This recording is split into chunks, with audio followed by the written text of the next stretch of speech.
Všetci zabečí, nebo zabečí na ty výdělky, že to je zima. Na horách ne, ale ano. Na horách tam mají sněhůvky. Teďka v létě, nebo Jo, už ne. jara, tak to je beru. Minulý rok jsme v tu dobu sedli brambory, ne? Byli v zemi. No. Takže pán Půlka, to si pamatuju, teďka je už rok v zemi a ještě týden před smrtí, no, zaselí brambory plavčový. Bráchovi.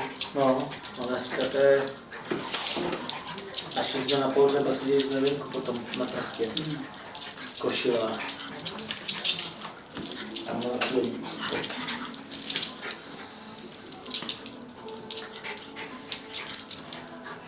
A jak jste?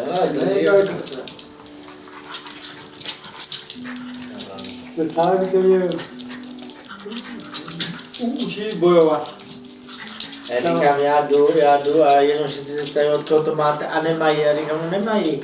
A nebudete mít. Nebude. Jo, vy můžete mít. My nebudeme, protože těch 8 dní, to se mnou udělalo. Ale já vám to řeknu takto, my jsme měli zhruba taky koťata a říkám, no, z kočku se člověk to nabízí, to se loučí. Tak už na to pryč. A potom, jak to odešlo, tak moja říká, jedno to mohli nechat, já říkám, no. Já si to, že ona, kňuča, obchází tam, kde. A víc jako ty hodiny, když jsem strávil v noci s nima, takže jsem chtěl jít na záchod, já jsem musel tam, a já se čistí trvá úplně tam, kde. To taky to, a my už známe. Jak se ztratí, říká, tak kde to je, kočko. A ono to je vedle postele, často, a nebo je to na chodě a já říkám, mámě, už byla na velké, velice se nenašla, říkám, podejď, že to dole uchodí. Na plínku chodí, to jo, ale na velkou chodí opět. A já vycházím, co zkusila na plínku.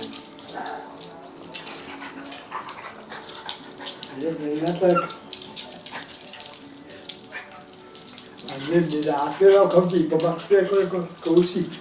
Říkám, on na toho salašníka taky, on povalil a potom on, to je bytý, to je bytý.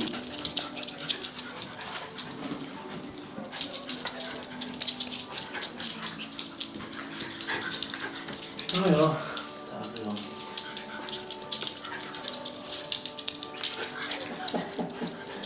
Nedej si, Roni, nedej se, nedej se. Mi vytrcel tajma.